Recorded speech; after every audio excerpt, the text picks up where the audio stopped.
Halo Cimolers, sore ini gue mau ketemu sama teman lama gue. Orangnya masih muda, ganteng, politisi handal pula, dokter yang ramah, pokoknya sangat menginspirasi. Mau ketemu dia? Ayo ikuti saya.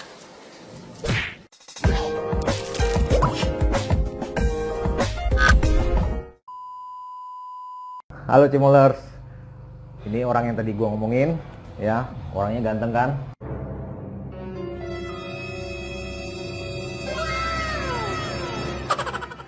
Muda, ya, pokoknya sukses. Gue pengen cerita sama dia, ini teman lama gue sebetulnya gitu. Apa kabar dok? Baik, alhamdulillah baik. Udah lama kita nggak ketemu ya? Lama banget. Iya susah banget, soalnya sibuk banget nih, ya kan? Sibuk apa nih? Kayaknya ribuh ini sekarang nih. Ya salah, kita nyari sesuap nasi sekarung berlian. Sekarung berlian ya? Iya. Boleh dong, ajak aja dong. Lagi dikumpulin, mungutin.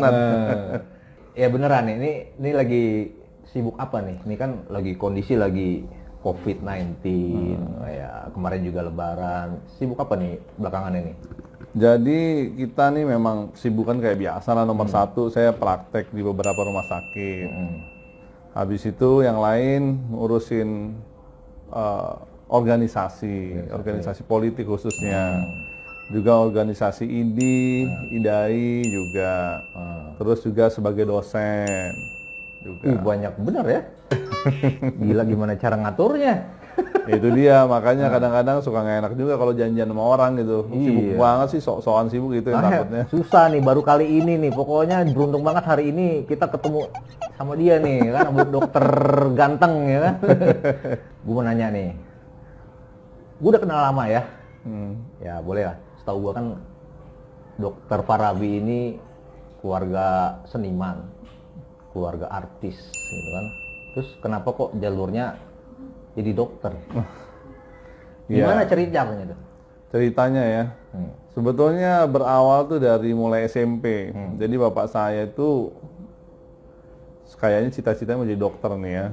Jadi ada selentingan-selentingan seperti itu dan nyuruh saya jadi dokter. Yang udah jelas, udah pasti nyuruh saya jadi dokter. Waktu itu pas SMP saya belum punya cita-cita yang tegas. Cita-cita saya masih kayak benar-benar anak kecil, pilot, ya kan, jadi penerbang gitu kan, jadi pengen terbang di angkasa lah, bayangannya masih begitu. Jadi dokternya apa nih gitu kan? Keluarga nggak ada yang dokter, jadi nggak ada contohnya.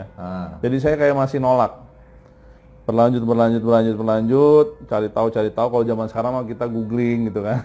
Kalau dulu kan nggak ada nih, nanya-nanya, ngobrol-ngobrol, buka-buka buku. Akhirnya sampai SMA sudah mulai maulah jadi dokter. Awalnya tadi menolak, saya nggak mau tadi.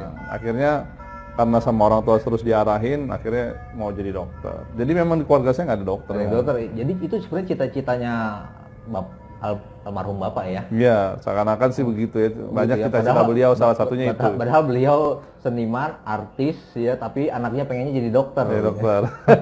Emang nggak pengen jadi artis apa? Susah jadi artis. Susah. Artis banyak duitnya. Iya, itu susah. Depan kamera. Duitnya. Nah, terus kenapa akhirnya ngambil dokter anak kan ya? Dokter anak. Nah, kenapa ngambilnya dokter anak? Apa yang menarik dari spesialis anak? Ini juga lagi-lagi bapak nih yang nyuruh nih. Mungkin karena masih ini kali ya. Masih SMA gitu kan, cita-citanya masih standar lah, dan karena nggak ada contohnya itu loh, anak kecil tuh, anak seorang remaja tuh kalau ada contoh tuh lebih gampang jadi panutan. Nah, waktu SMA itu ya jadi dokter. Setelah selesai dokter umum, saya keliling Jakarta, Depok, praktek, cari ilmu, pengalaman, sampai akhirnya saya harus PTT, pegawai tidak tetap di suatu pulau Mentawai, Kepulauan Mentawai. Sampai sana saya, yang listriknya cuma 12 jam ada, 12 jam enggak gitu kan, di kecamatan. Berapa lama tuh di Mentawai? Karena dia termasuk kriteria sangat terpencil, nggak ada orang yang mau ke sana. Dikasih 6 bulan buat iming-iming. Dengan gaji yang cukup lumayan, harapannya para dokter mau ke situ. Nyobain mau, karena waktu itu lagi sering Mentawai itu tsunami. Tambah lagi orang mikir kan. Akhirnya saya mau karena bisa cepat di sana. Di Pulau Mentawai itu ya banyak ngelihat anak kecil tuh, anak kecil Indonesia banyak butuh pertolongan lah, banyak butuh dokter. Memang jumlah dokter anak di Indonesia tidak tersebar secara merata ya, dan kurang gitu kan. Akhirnya ada semangat itu, tambah lagi bapak saya bilang, udah jadi dokter aja. Kalau jadi dokter tuh, kalau orang tua anaknya sakit, kalau perlu sendal jepit satu-satunya aja dijual gitu. Kalau anaknya sakit, kalau dia sendiri sakit ya kadang-kadang minum jamu, minum obat beres. Gitu. Jadi dari mentawai itulah baru muncul pengen jadi dokter anak ya, atau gimana? Iya, jadi pas bapak saya ngarahkan, tadi saya mau jadi dokter kandungan. Jadi dokter kandungan, iya. Woi, asik tuh. Iya.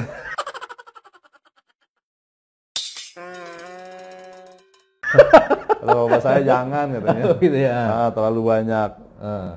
Godaannya. Melihat lawan jenis katanya. Terlalu banyak melihat lawan jenis, kadang-kadang nggak bagus buat psikologis. Alasan bapak saya seperti itu. Lalu disuruh jadi dokter anak karena tadi alasan tadi, ditambah pengalaman-pengalaman menguatkan gitu. Akhirnya jadilah dokter anak ya. Nah, sekarang ini kan lagi COVID-19. Ya katanya sih, kata ahli kesehatan, kedokteran, yang sangat rentan kan orang tua ya katanya ya, sangat beresiko. Nah kalau untuk anak-anak sendiri gimana sih COVID ini terhadap anak, resikonya gimana, pencegahannya gimana?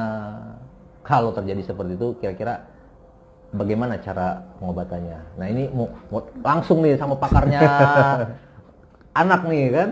Ya kemarin juga di TV One ngobrolin masalah COVID-19 ini kan. Iya, nggak sempet nonton itu kan. Nah, diulangin lagi ya. Nah.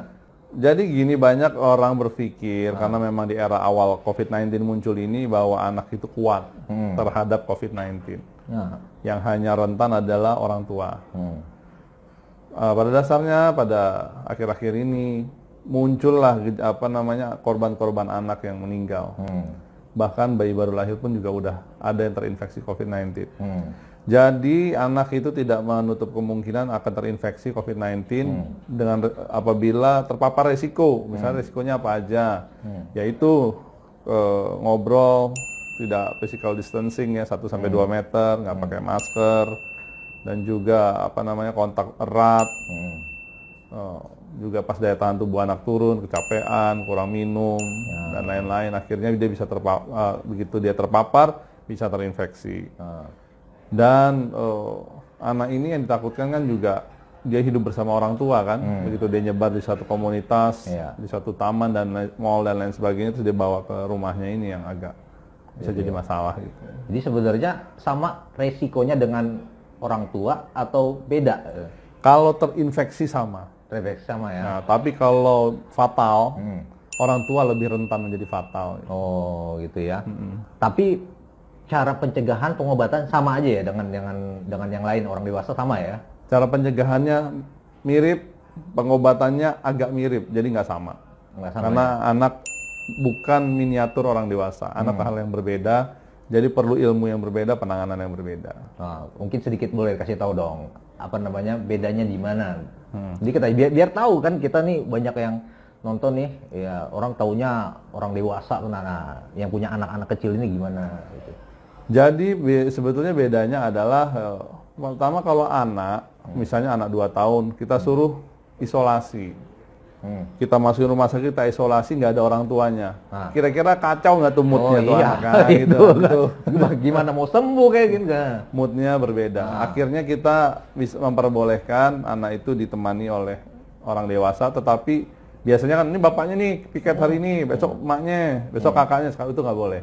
Itu satu saja. Kalau terapi-terapi yang lain mirip yang saya bilang tadi mirip, yaitu sportif, cairan, diberi cairan yang cukup, diet, tata laksana diet, makan yang baik, bergizi baik. Terus kita beri antivirus buat COVID-19 kan sebetulnya belum ketemu.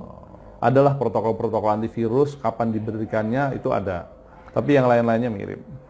Kesimpulannya, perbedaannya mungkin perlakuan ya. Perlakuan. Ya, lebih kepada supaya psikologis anak ini bagus, jadi ya kesembuhannya lebih cepat lagi. Mungkin seperti itu ya, saya bukan orang dokter nih. Kesembuhan sih sekarang masih diteliti, masa kesembuhannya banyak yang bilang mirip ya. Para ahli bilang mirip.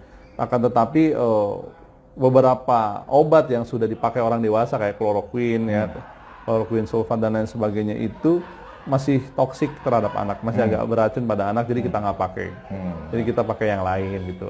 Jenis-jenis obat pada dasarnya sih tidak ada yang membuat terlihat berbeda dari luar lah. Gitu ya. Nah, ini mau tahu pendapatnya Dokter Farabi ini. Ya, perhatian pemerintah sama kesehatan anak ini sejauh ini gimana sih? Ya kan pasti paham betul nih. Gimana sih menurut Dokter Farabi, pemerintah udah cukup belum sih memberikan perhatian kesehatan sama anak? Apa yang perlu diperbaiki kalau memang masih ada yang kurang? Pemerintah pusat atau pemerintah Kota Depok nih?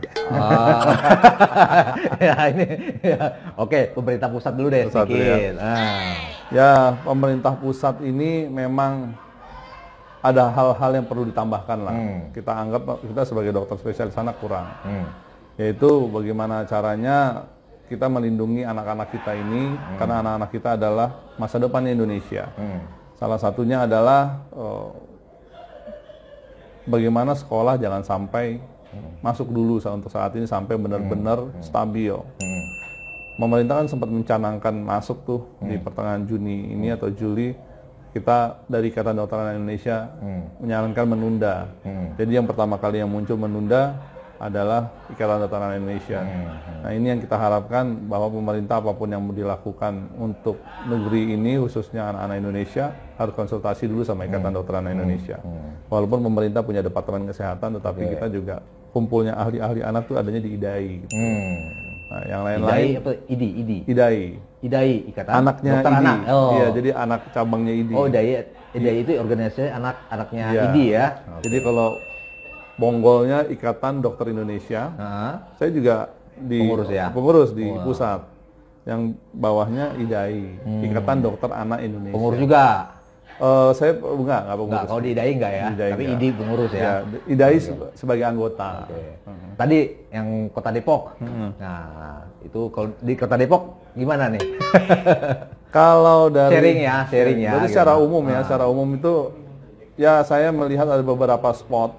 Kita lihat di lampu merah Kota Depok itu banyak pengemis anak berkeliaran. Saya lihat ini kurang ramah anak. Padahal Kota Depok kan sudah dicanangkan sebagai kota ramah anak. Kota ramah anak.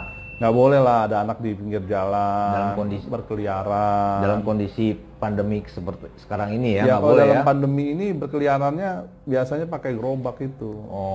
Harusnya pemerintah dalam keadaan pandemi ini ya menanggung kesehatan anak. Kalau itu memang warga Depok, ya kan, diambil, ditaruhin di yayasan, dikasih baju yang baik, diberi makan, diberi pendidikan yang layak, dan dilindungi terhadap infeksi COVID-19 ini. Kalau masih berkeliaran kan, apalagi nggak satu gitu, berarti kan perlu perhatian lebih lah dari pemerintah Kota Depok gitu. Ini nih kalau ahli dokter juga politik juga ngomongnya berat ini pokoknya. Berat. Ya, tapi tambah wawasan kita.